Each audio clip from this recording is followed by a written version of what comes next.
আসেন এই ভিডিওটা আগে দেখি, তারপর কিছু কথা বলি।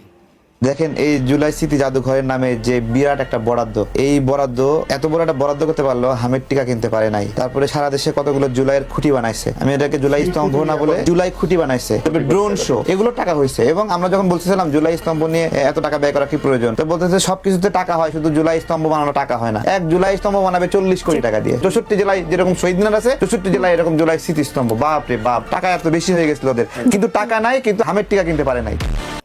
তারেক ভাই হয়তো জিনিসটা বুঝে নাই। এতে এক কাজে দুই কাজ হয়েছে। এক, জুলাই স্মৃতিস্তম্ভ এটা 64 জেলায় ছিল না, এটা বানানো হয়েছে। আর একটা কাজ হচ্ছে 64 জেলায় হাম ছিল না, সেটাও বানানো হয়েছে। তো এক কাজে দুই কাজ হয়েছে না।